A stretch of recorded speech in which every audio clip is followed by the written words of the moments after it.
ちは。青年部の礼拝に来られた皆さんを歓迎します。本日は韓国語礼拝となっております。通訳機が必要な方は後ろで通訳機をもらってください。それではお祈りします。神様感謝します。今日もこうして、教会に来て、礼拝できること、そしてオンラインを通して礼拝できる、場所を与えてくださったことを感謝します。この時間すべてあなたが、導いてくださり、賛美を通して一人一人が深くあなたと交わることができるように、あなたが共にいてください。感謝を持って主イエス・キリストの皆によってお祈りします。アーメン。それでは、立ち上がって感謝と喜びを持って共に賛美していきましょう。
主を告白していきましょう。主の光よ輝け、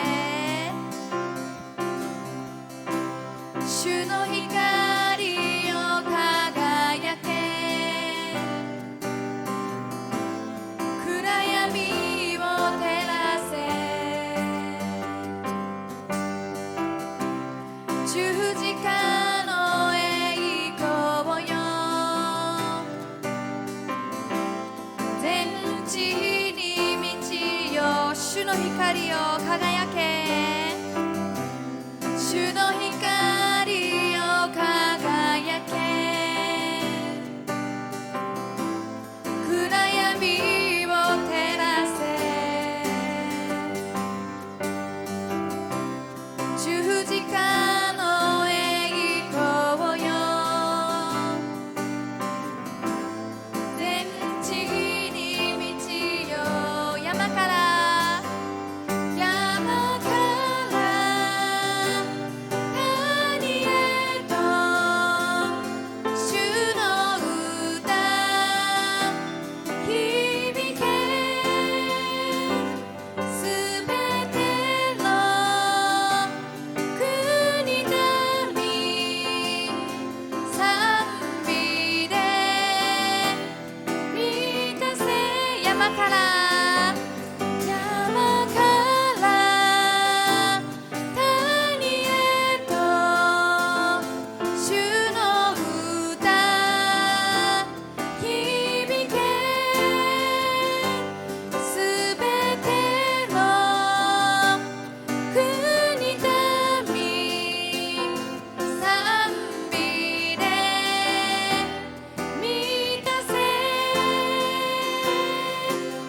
初めから告白していきましょう。主の家は共に踊り出し、主の家は踊り出し、喜びが街に、不義は主にひれ伏し、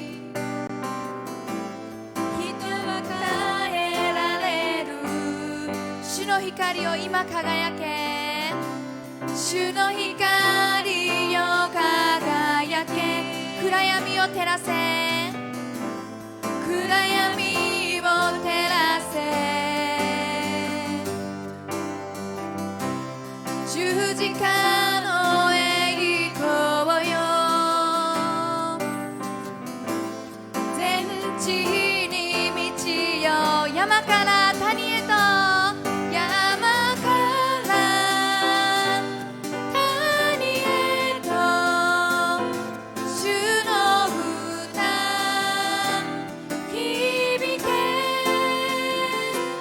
すべての国民賛美で満たせ、山から山から谷へと、主の歌響け、すべての国民賛美で満たせ、最後に山から山から谷へと、主の歌響け、すべての国民賛美で満たせ、感謝と栄光の拍手を賛美で満たしてくださいます。それでは引き続き共に心を静めて賛美していきましょう。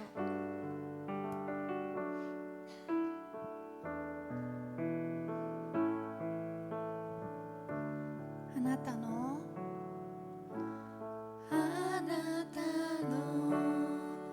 声を求めて、あなたの顔を求めて、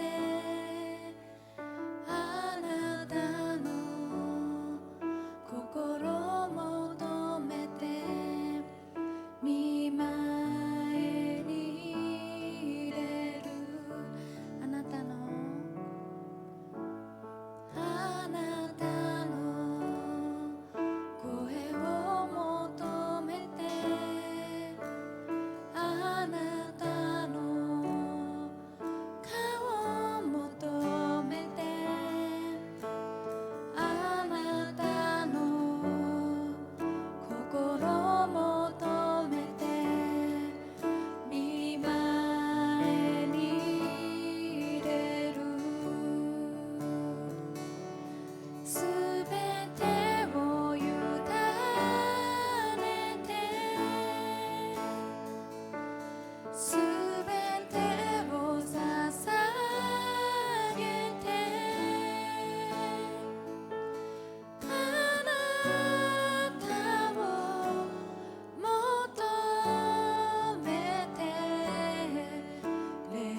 もう一度初めから告白していきましょう。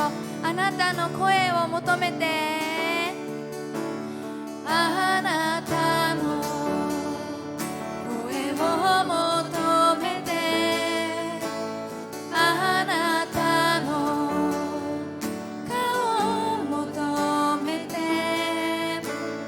あなたの心を求めて、見前に入れるあなたの声を、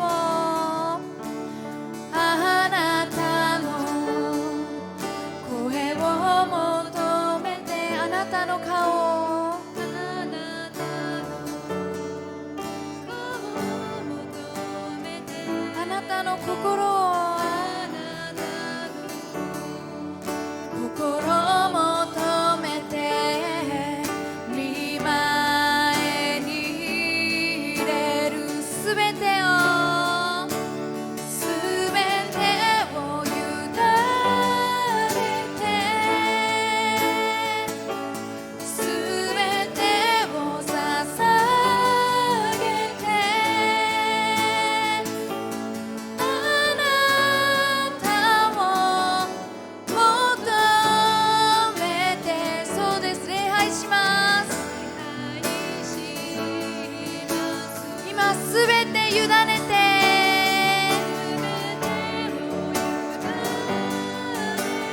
そうです、すべてを捧げます。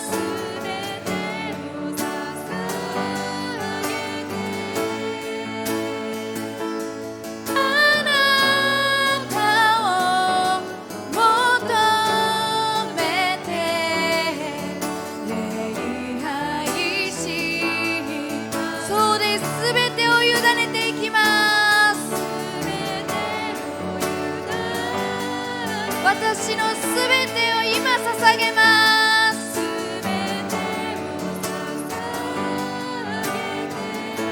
あなただけを求めていきます。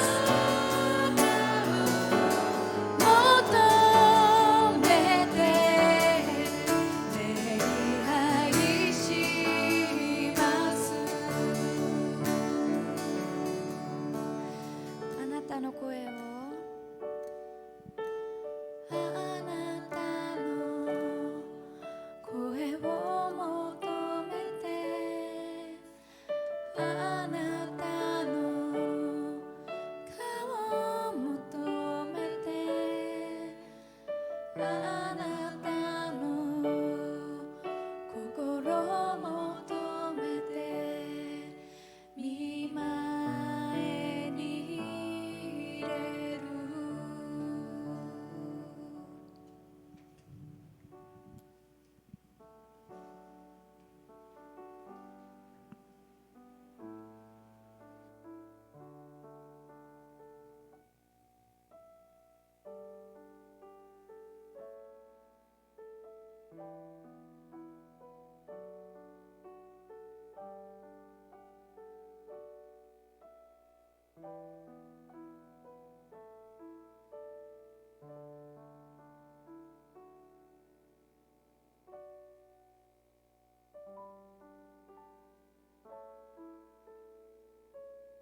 네, 감사합니다.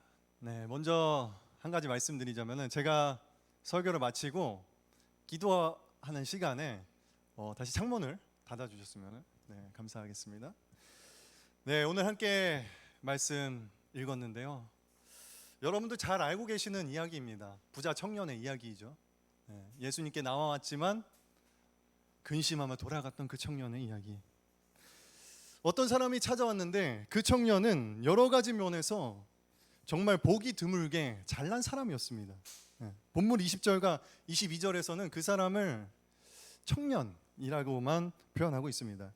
그러나 같은 이야기가 나오는 누가복음에서는 그를 관리라고 말하는데, 이것은 높은 공직을 가진 지도자급 인물을 가리키는 말입니다. 그는 그만큼 사회적으로 신분이 높은 사람이었습니다. 그리고 본문 22절에서는 그가 재물이 많았다, 돈이 많았다고 합니다. 젊은 나이에 이미 높은 관직, 지도자급의 관직에 올라 있고 돈까지 많았어요. 명예와 부, 권력까지 다 거머쥐었던 그 사람은 완전 특별한 사람이었겠죠. 그뿐만이 아닙니다. 마가복음에서는 그가 예수님을 찾아왔을 때 달려와서 꿇어 앉아 물었다, 이렇게 기록하고 있습니다. 이로 미로 보았을 때 그 사람은 부와 권력까지 다 가진 것뿐만 아니라 예의도 바른 사람이었어요. 겸손한 사람, 훌륭한 사람으로 보였습니다. 다시 말해 그는 단순히 돈과 권력뿐 아니라 그 인격마저 갖췄던 사람이었다는 것입니다. 또 본문 16절에 보면은 그는 예수님께 선생님, 제가 영생을 얻으려면 어떤 선한 일을 해야 합니까?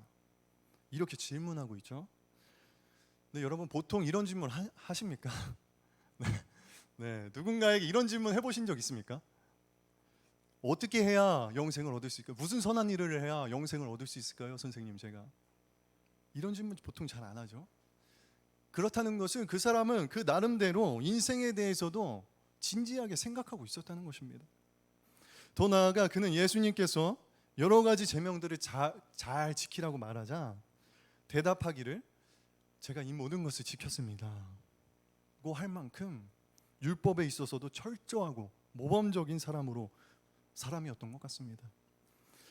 여러분, 이렇게 완벽하게 갖출 것 다 갖추고 흠잡을 데 없어 보이는 이 사람, 예수님의 제자로 마땅하지 않겠습니까? 도대체 이런 사람보다 더 예수님의 제자에 합당한 사람을 어디서 찾아볼 수 있겠습니까? 그런데 그는 예수님의 제자가 되지 못했습니다. 오히려 그는 예수님의 답변을 듣고 충격에 빠져가지고 근심하면서 돌아갔습니다. 본문 21절 말씀입니다. 예수께서 대답하셨습니다. 만일 내가 완전해지고자 한다면 가서 내 재산을 팔아 그 돈을 가난한 사람에게 주어라. 그러면 내가 하늘에서 보물을 얻을 것이다. 그리고 와서 나를 따르라. 이것이 예수님의 답변이었습니다. 그런데 여러분, 예수님의 말씀이 조금 가하다고 생각되지 않으십니까? 만약 이와 똑같이 우리에게 지금 이 시간 오셔가지고 너희가 가지고 있는 재물 다 팔아서 가난한 사람들 나눠주고 나를 따라라, 이렇게 말씀하신다면 여러분, 우리도 똑같이 반응하지 않을까요? 근심하면서 돌아가지 않을까요? 그 정도까지는 죄송합니다. 그 정도까지는 제가 아닌 것 같습니다. 근심하면서 돌아가지 않을까요? 아마 이 말을 듣고서 근심하지 않고 돌아가지 않을 사람이 어디에 있을까요? 몇이나 될까요? 예수님을 찾아왔던 그 청년이 근심하며 돌아갈 만했습니다. 예수님의 이 한마디는 예수님을 찾아왔던 그 청년에게 뿐만 아니라 이 말씀을 읽고 있는 우리에게도, 나에게도 같은 마음이 들게 만듭니다. 과연 나라면 그렇게 할 수 있을까? 한 번쯤은 근심하게 만드는 말씀이죠. 이렇게까지 해야 한다면 과연 누가 영생을 얻을 수 있을까요? 과연 누가 구원을 받을 수 있을까요?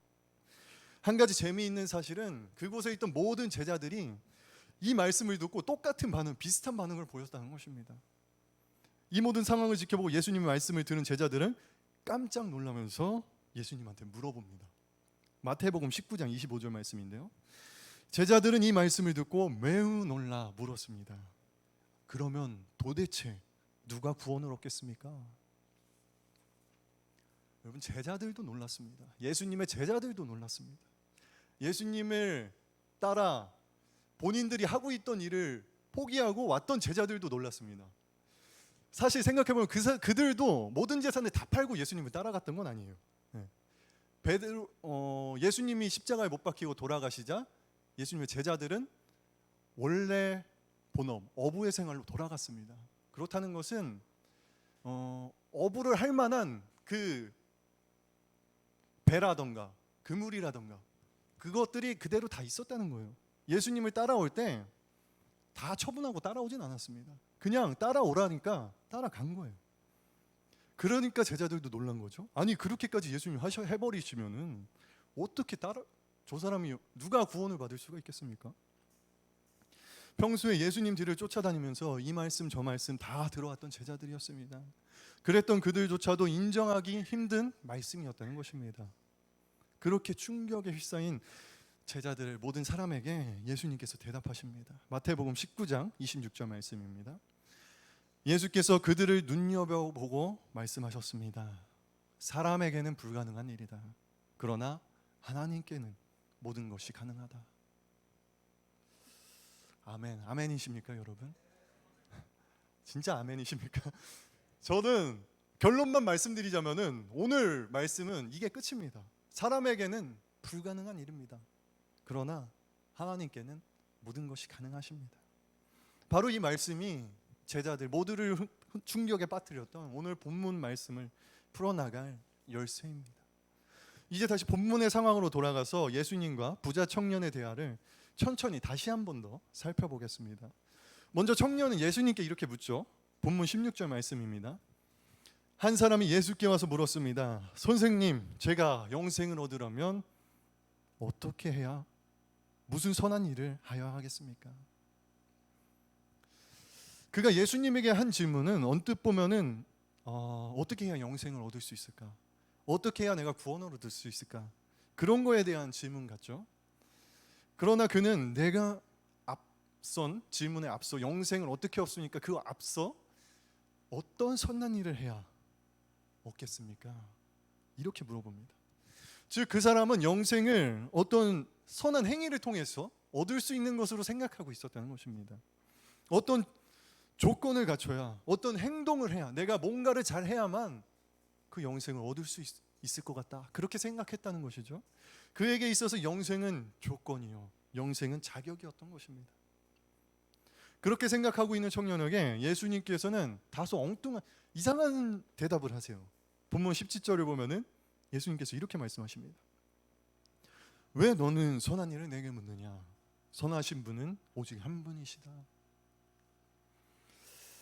여러분, 이게 예수님께서 내가 무슨 선한 일을 하여야 영생을 얻으리까 하는 그 질문에 하신 대답이에요. 이 대답은 하나님이 어떤 분이신가요? 누가 이 세상에서 제일 선하신가요? 이거에 대한 대답이 아닙니다. 그런데 예수님께서는 그런 질문과는 전혀 상관없어 보이는 선한 분은 오직 한 분이시다. 영생을 어떻게 얻냐 물어봤는데 선한 분은 오직 한 분이시다. 이렇게 대답하고 계십니다. 무슨 선한 일을 해야 되는지 그거에 대한 대답은 뒤로 한 채 선한 이는 오직 한 분, 하나님이시다. 그 답을 먼저 주신 것입니다. 오직 하나님만이 구원할 수 있는 분이시다 라는 힌트를 그 청년에게 주신 거예요. 그리고 이어서 계속해서 말씀하시죠. 내가 생명에 들어가려면 계명들을 지키라. 아마 청년이 가장 원했던 대답은 이거였을 거라 생각이 듭니다. 부자 청년이 아마 이 대답을 기다리고 있었을 것 같아요.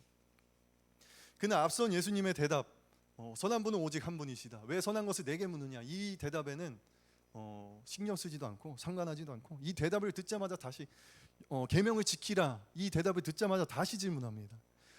주님, 어떤 계명을 말씀하시는 겁니까? 그리고 예수님께서 이 계명, 이 계명, 이 계명을 지켜라 말씀하시자 기다렸다는 듯이 또 대답하죠. 제가 다 지켰습니다. 제가 그거 다 지켰습니다. 그런데 다 지켰는데 아직도 뭐가 부족합니까? 여러분, 부자 청년이 대답하고 싶은 말이 이거였던 것 같습니다. 그는 예수님께 인정받고 싶었던 거예요. 선생님, 이 정도면 진짜 완벽하지 않습니까? 선생님, 이 정도면은 제가 영생을 받아 마땅하지 않겠습니까? 하면서 예수님께 자기가 얼마나 열심히 살아왔는지, 내가 얼마나 내 힘을 다해 살아왔는지 그걸 주장하고 있는 거예요. 우리도 때로는 그럴 때가 있지 않나요? 네. 내가 이렇게 열심히 했다, 내가 이렇게까지 내 노력을 다했다, 힘을 다했다 하는 것을 누가 좀 알아줬으면 좋겠어요. 누가 좀 알아줬으면 좋겠고, 그거를 또 그렇게 인정받고 싶을 때가 있습니다. 여러분, 100점 맞은 친구가 이번 시험 진짜 어렵더라 이렇게 말하는 이유가 무엇일까요? 결국에는 그런데 난 100점 맞았어, 이걸 말하고 싶기 때문 아닌가요? 이렇게 시험 어려웠는데도 100점 맞았다, 이걸 인정받고 싶은 거죠. 결국에는 그 100점 맞은 거를 말하고 싶었기 때문입니다. 그 정도로 나는 열심히 했다, 그 정도로 나는 최선을 다했다, 그거를 인정받고 싶은 거예요. 마찬가지로 오늘 본문의 부자 청년도 애초에 예수님 나는 다 지켰습니다, 이거 다 지켰습니다, 이걸 말하고 싶었던지도 모릅니다. 그러나 예수님께서는 그의 속마음을 모르셨을 리가 없습니다. 아마 오히려 그가 이런 대답을 하기를 바라고 물어보셨는지도 모르겠어요. 아주 자신만만해하는 그 청년에게 예수님께서 다시 말씀하십니다. 본문의 21절 말씀입니다. 예수께서 대답하셨습니다. 만일 내가 완전해지고자 한다면 가서 내 재산을 팔아 그 돈을 가난한 사람들에게 나눠주어라. 그러면 내가 하늘에서 보물을 얻을 것이다. 그리고 와서 나를 따라라. 이 정도면은 완벽하다 생각했던 그 청년은 예수님의 이 한마디에 근심하면서 돌아갔습니다. 그는 자기가 율법의 행위에 있어서 완벽하다 생각했습니다. 나름대로 영생을 확신했어요. 이 정도면은 됐다, 이 정도면은 됐다, 진짜 이 정도면은 완벽하다. 그런데 이 말을 듣자마자 아니네, 그건 아니었네 하면서 근심하면서 돌아갔어요. 예수님께서 이 청년에게 바라셨던 게 무엇일까요? 그가 한 질문의 그 의도가 너무 괘씸해서 그를 낙심시키고자 이 말을 하셨던 걸까요? 그래서 그렇게 근심하면서 돌아가도록 놔두셨을까요? 우리는 예수님께서 그럴 만한 분이 아니라는 것을 잘 알고 있습니다. 예수님께서는 그가 결코 근심하면서 돌아가기만을 바라시지는 않았을 것입니다. 오히려 이후에게 제자들에게 말씀하셨듯이 사람으로는 할 수 없으나 하나님으로서는 다 하실 수 있다, 그것을 깨닫기를 원하셨을 것 같습니다. 예수님께서 그가 근심하며 돌아갈 이 말을 하면은 모든 것을 다 버리고 모든 것을 다 팔아서 가난한 자들에게 나눠주고 나를 따라라, 이 말을 하면은 그가 근심하면서 돌아갈 줄 몰랐을까요? 예수님께서 그걸 아셨음에도 불구하고 그렇게 무리한 요구를 하신 것은 구원은 오로지 하나님께만 있다, 그것을 알려주고 싶었기 때문이라 그것입니다. 하나님 한 분 외에는 선한 분이 없다는 것을, 사람의 능력으로는 결코 구원받을 수 없음을 그 청년에게 깨닫게 하고 싶으셨다는 것입니다. 여러분, 우리는 이 사실을 깨달았을 때 예수 그리스도의 뒤를 비로소 따라갈 수 있게 됩니다. 많은 그리스도인들이 말씀 앞에서 넘어집니다. 왜 그럴까요? 성경에서 요구하는 그 순종의 말씀들, 이렇게 해라 저렇게 해라, 이거 지켜라 저거 지켜라 하는 그 말씀들이 지금 이 세상 가운데 살아가는 우리에게 불가능처럼 느껴지기 때문이죠. 말씀은 이렇게 하라고 하는데 나는 그렇게 살지 못하고, 말씀은 이렇게 하라고 하는데 나는 그것만큼 하지는 못하고, 자신이 점점 없어지는 거예요. 실패하고 불순종하고 실패하고, 때로는 순종했다가도 어쩔 땐 또 다시 불순종하고, 때로는 잘 가다가도 조금만 잘못하면 넘어지고, 그러니까 점점 확신이 없어지는 거예요. 말씀에 대한 확신이 점점 사라져가는 거예요. 실제로 우리에게 모든 재산을 팔아서 가난한 자들에게 나눠주라고 한다면 오늘 본문의 부자 청년이 그랬던 것처럼 우리도 근심하면서 돌아갈 수밖에 없습니다. 혹시 정말로 다 팔고 나눠주고 예수님을 따라 가실 분 혹시 계십니까? 지금? 네. 진짜 딱 들었을 때는 주님, 저는 그 정도까지는 아닌 것 같습니다. 보통의 사람이라면 다 이렇게 대답합니다. 도대체 어떻게 하라고 예수님께서는 이 말씀을 주신 걸까요? 가만히 생각해 보면은 주님께서는 언제나 무리한 요구를 하시는 것 같을 때가 있습니다. 저에게도 너무 무리한 요구를 하세요, 정말로. 제가 지금 이 일본에 온 것 자체가 저한테 무리한 요구였어요, 정말로. 네. 저는 원래 한국에서 그냥 기성교회에서 사역하던 전도사였습니다. 그냥 평범하게 원래 있던 청소년부, 유초등부 섬기면서 살고 있던 전도사였습니다. 제가 무슨 나는 일본을 위해 나의 생명을 바치겠다 이렇게 결단하고 그 일본에 대한 꿈을 품은 게 아니에요. 처음에 품은 것은 단순히 한 걸음에서 시작됐습니다.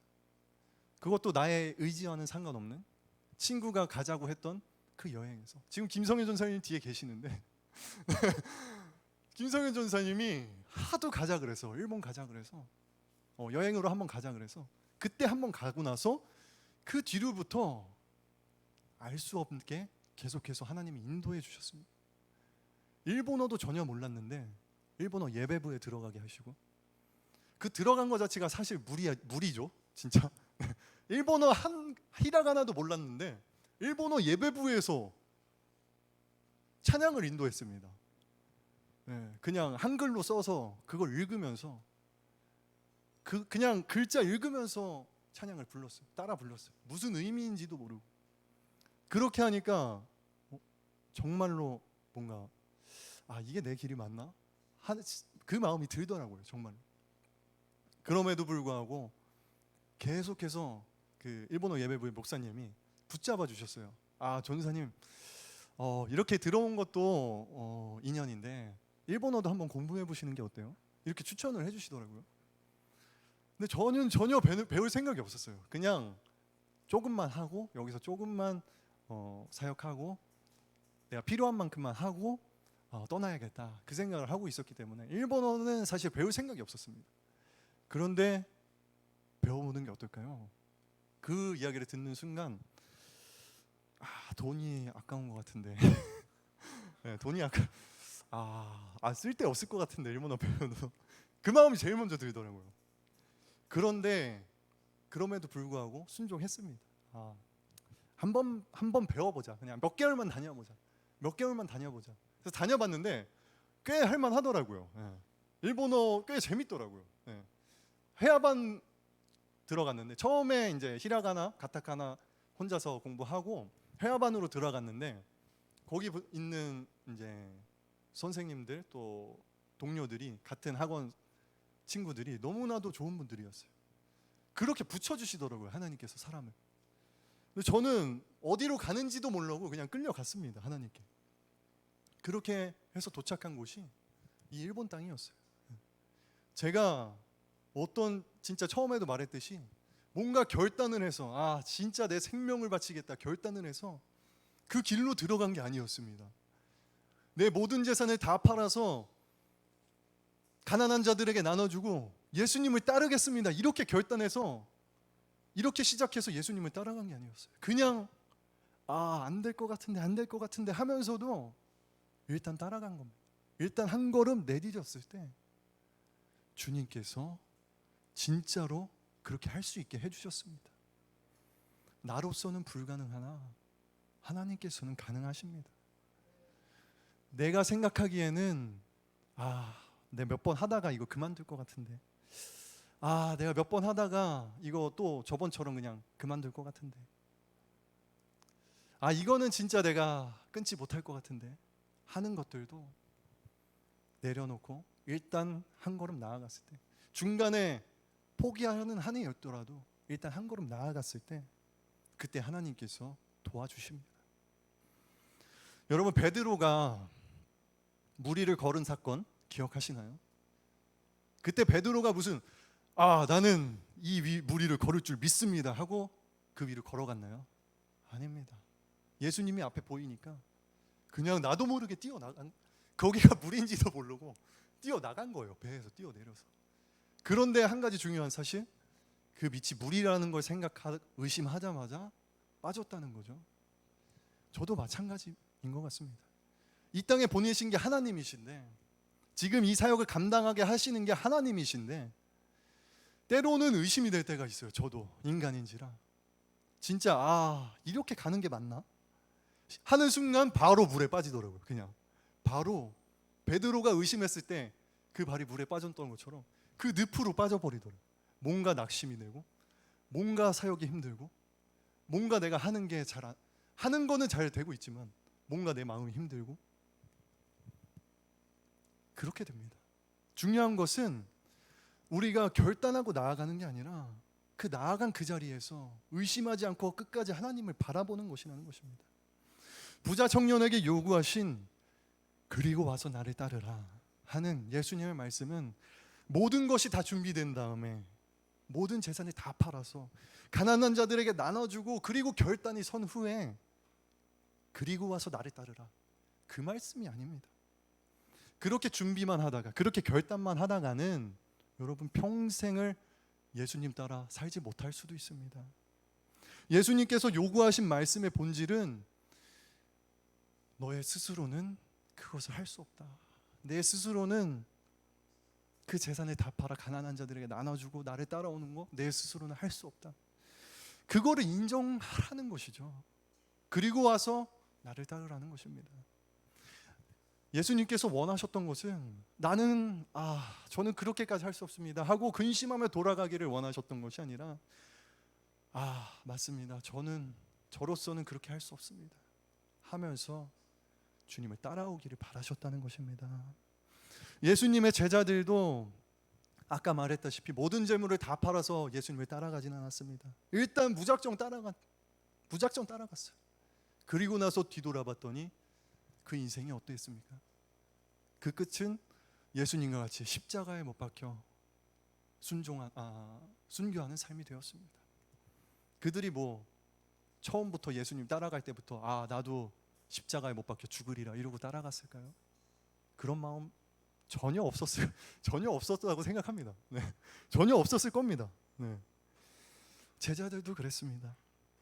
여러분, 결단하려고 마음을 먹으려고 하는 순간 이미 결단하기 힘듭니다. 우리는 결단하기로 마음 먹은 순간 이미 안 될 것 같은 생각만 머릿속에 가득 차게 됩니다. 그게 사람이죠. 그게 인간이죠. 이거 며칠 하다 포기할 것 같은데, 이거 결단하면 괜히 나만 불쌍해지는데, 또 나만 자괴감 드는데, 결단하고 또 실패했네, 또 내가 순종하기로 해놓고 또 실패했네, 그럴 바에는 그냥 하지 말자, 이렇게 돼버리는 경우가 많죠. 해도 제대로 못할 것 같은데 이런 생각이 먼저 듭니다. 결단하고자 마음 먹으면. 그렇게 되면은 우리는 아무것도 결단할 수 없습니다. 결단 이전에 우리가 먼저 해야 될 것은 한 걸음 나아가는 것입니다.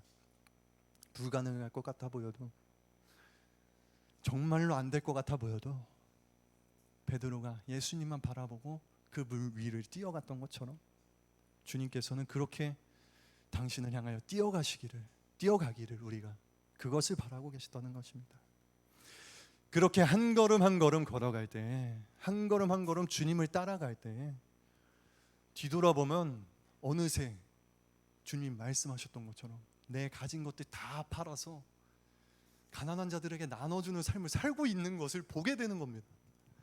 그걸 결단해서 가게 되는 게 아니라 어느새 뒤돌아보면 십자가의 길을 걷고 있었던 거예요. 내가 그것을 깨닫게 되는 저 여러분들이 되기를 소망합니다. 우리가 사람으로서는 할 수 없으나 하나님으로서는 다 하실 수 있다 고백하였습니다. 여러분, 이 사실을 반드시 기억하시기를 바랍니다. 그리고 와서 나를 따르라, 지금 이 시간 요청하시는 그 예수 그리스도의 요청에 응답하며 나아가는 저 여러분들이 되시기를 간절히 소망합니다. 그리하여 성경의 모든 말씀들이, 그리하여 십자가의 그 길이 진실로 우리의 길이 되기를 지금 이 시간 간절히 소망합니다. 기도하시겠습니다. 주님, 이 시간 저희들이 함께 고백하였습니다. 저로서는 불가능하나 주님께서는 가능하심을 고백하였습니다. 저희들이 언제까지고 결단만 하는 삶이 아니라 진심으로 주님을 바라보며 한 걸음 나아가는 삶을 살아갈 수 있도록 도와주시옵소서. 그때 비로소 주님께서 우리를 도와주실 줄로 믿습니다. 그때 비로소 주님께서 우리에게 그 힘을 더하여 주실 줄로 믿습니다. 우리의 발걸음 가운데 주님 늘 동행하여 주시옵시고, 우리가 가는 앞길 가운데 그 길이 풍랑과 같을지라도 망망대해와 같을지라도 주님 우리가 한 걸음 디뎌 그 앞으로 나아갈 수 있도록 주님 도와주시옵소서. 오로지 주님만이 나의 희망 되심을 고백하며 나아갑니다. 오로지 주님만이 나의 힘 되심을 고백하며 나아갑니다. 나의 힘이 아닌 주님의 힘으로 이 길을 걸어 나아갈 수 있도록 주님 도와주시옵소서. 그리하여 우리가 마지막 날 그 삶을 뒤돌아보았을 때 온전히 주님을 따랐노라 고백할 수 있는, 주님께서 참 잘했노라 칭찬해 주시는 그러한 종이 되기를 간절히 소망하며 나아갑니다. 주님 이 시간 저희들에게 그 힘을 더하여 주시옵소서. 감사드리며 예수 그리스도의 이름으로 간절히 기도드렸습니다. 아멘. 이 시간 함께 다 함께 일어서서 봉헌 찬양 드리도록 하겠습니다.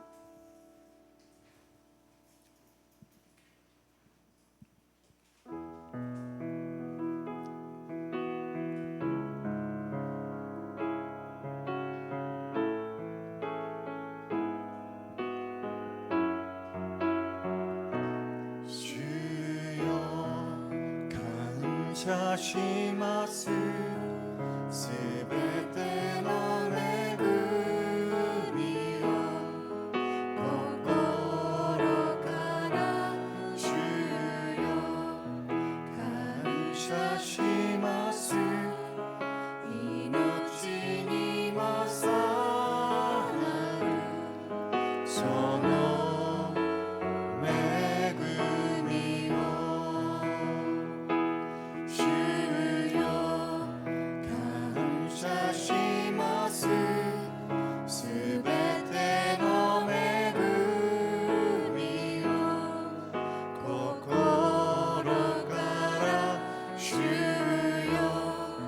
感謝します命に勝るその恵みを感謝の心感謝の心感謝の心感謝の心사랑의 하나님 감사합니다. 오늘 이 시간 드려진 이 예물 가운데 주님께서 그 예물을 사용하여 주시옵시고 주님 그 드려진 손길 위에 함께하여 주셔서 주님의 위로를 더하여 주시옵시고 주님의 은혜를 더하여 주셔서 주님 진실로 그 삶의 자리 가운데 거룩한 예물로서 그 삶이 드려질 수 있도록 주님 도와주시옵소서. 드려진 이 예물뿐만 아니라 우리의 마음 또한 주님 받아주시기를 간절히 소망합니다. 우리의 마음을 다하여 드려지는 예배의 자리 가운데 온전히 주님께서 홀로 영광 받아주시옵시고 주님 그 마음이 주님의 나라를 위하여 쓰여질 수 있도록 하늘의 뜻이 이 땅 가운데 이루어질 수 있도록 우리 한 사람 한 사람을 주님 사용하여 주시옵소서. 이제는 우리 주 예수 그리스도의 은혜와 전능하신 하나님의 사랑과 감화 감동 역사하시는 성령님의 교통하심이 지금 이 시간 온전히 주님을 따라 예수 그리스도 한 분만을 따라 나아가기로 결단한 한 사람 한 사람의 머리 위에 이제로부터 영원토록 함께 하시기를 간절히 축원하옵나이다. 아멘.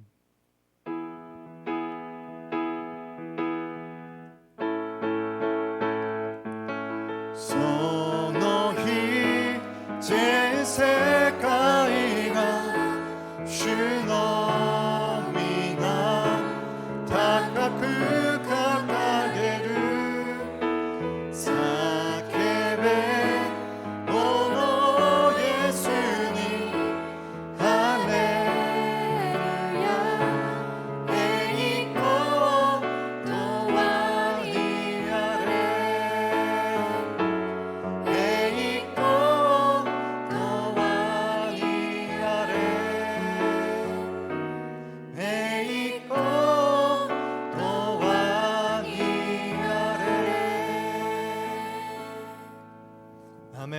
하나님께 영광의 박수 올려드리겠습니다.